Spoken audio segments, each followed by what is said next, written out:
Šīs pāris dienas bija vienkārši ideāls. Izstiepos dārgas viesnīcas numuriņu gultā, lai nosnaustos, pēc vēl viena piepildīta rīta, aplūkojot Ņujorkas ievērojamākās vietas. Kungs, no sirds tev pateicos par šo ceļojumu, es skaitīju lūgšanu. Mēs apskatījām daudzas vietas, kuras vienmēr esmu gribējusi redzēt. Man pat nevarēja ienākt prātā, ka apmetīsimies tik lieliskā viesnīcas numurā.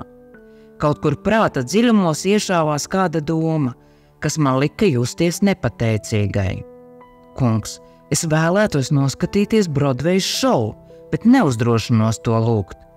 Tu esi bijis tik dāsns, taču vienmēr esmu sapņojis, ka varēšu kādu no tiem noskatīties. Tas būtu ideāls ceļojuma noslēgums, kā karamelis uz lielā ābolu.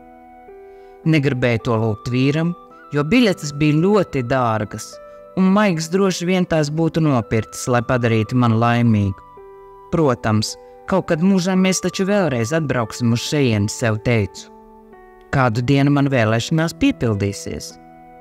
Ar šo domu cieši aizmigu, un pēc pāris stundām pamodos atspirgusi un gatava atkal doties tālāk.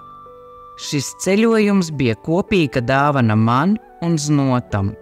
No Virdžīnijas uz Ņujorku mēs atbraucām īrētā autobusiņā kopā ar manu vīru, 2 meitām un mazdēlu. Lai sagādātu īpašu prieku, Tenisijā mums piebiedrojās mana māsa ar vīru. Mēs pāris dienās apskatījām lielāko daļu pilsētas, reizēm iespraukušies metro vagonā, reizēm ejot kājām. Daļa no mums gāja kājām. Veselības traucējumu dēļ, kas atturēja mūs no lielāka attāluma pievārēšanas, es ar māsu sēdējām ratiņkrēslos, kurus stūma mūsu vīri. Tas prasīja lielu meistarību. Mēs domājām, ka ļaužu pārpildītās ietves bija pats grūtākais, kamēr neatklājām, ko ratiņkrēsli var nostrādāt metro vagonā pat ar nofiksētām bremzēm. Iztēlojieties amerikāņu kalniņus un atrakciju parka mašīnu. Ceļojuma pēdējā dienas pēcpusdienā mēs visi bijām devušies nosnausties. Mana māsa ar vīru jau bija aizbraukuši atpakaļ uz Tenisiju. Viena no meitām, viņas vīrs un dēls vakarā gatavojās iet uz beisbola spēli. Manam vīram, otrai meitai un man nebija īpaši plāni. Plānojam atpūsties, sakopties un aiziet vakariņās. Devāmies vakariņās un iegriezāmies kādā sāna ieliņā, lai sameklētu izvēlēto restorānu.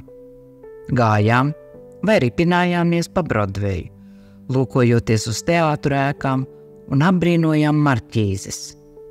Pie mums pienāca jauns, pieklājīgi ģērbies vīrietis. Atvainojiet, vai jūs gribētu bezmaksas biļetes uz šī vakara Broadways izrādi? Tās ir biļetes par $100. Nē, paldies, Maiks stumjot ratiņkrēslu noteica. Protams, tās nu ir par brīvu, viņš nomurmināja. Patiešām, kurš gan atdos? Par velti biļetes, kuras maksā $100 gabalā, mana meita piekrita. Tās droši vien ir viltotas. Es gan negribētu tās paņemt un pēc tam piedzīvot to, ka mani neielaiž zālē, Maiks piebilda. Atcerējos savu lūgšanu. Bet ja nu tās ir īstas, ja nu mēs tikko atteicāmies no Broadways izrādes, meita apstājās, varbūt viņš patiešām runāja nopietni. Labi, Maiks apgriez man ratiņkrēslu pretējā virzienā. Iesim atpakaļ un parunāsim ar viņu. Mēs devāmies atpakaļ pie jaunā vīrieša. Tātad, kas īsti slēpjas aiz šīm biļetēm, Maiks painteresējās. Nekas neslēpjas. Tās ir pilnīgi par velti, turklāt lieliskās vietās. Vīrietis pasniedza Maikam 3 biļetes. Varbūt jums vajag vairāk? Paldies, Maiks iesaucās. Piedodiet, ka noraidījām jūsu piedāvājumu, bet ir ļoti grūti noticēt, ka kāds tās varētu atdot par velti. Es zinu, jaunais vīrietis pasmaidīja. Esam šeit ieradušies ar smagi slimu bērnu grupu. Viņi šīs biļetes saņēma kā ziedojumu, taču viņi ir ļoti noguruši. Bērniem bija pilnībā piepildīta diena, un viņi vēlas doties uz saviem viesnīcas numuriņiem. Vīrietis paraustīja plecus. Es jau stundu pūlos kādam atdot šīs biļetes. Neviens negrib tās pieņemt, jo domā, ka es esmu traks. No visas sirds viņam pateicāmies un aizsteidzāmies uz restorānu. Mums bija tieši tik daudz laika, lai paēstu, pirms sākas izrāde pilnīgi moderna Millija. Nespēju noticēt, ka sēžu Brodvejas izrādē, centrālajā daļā, 10. rindā. Tas bija mans dzīves lielākais pārdzīvojums.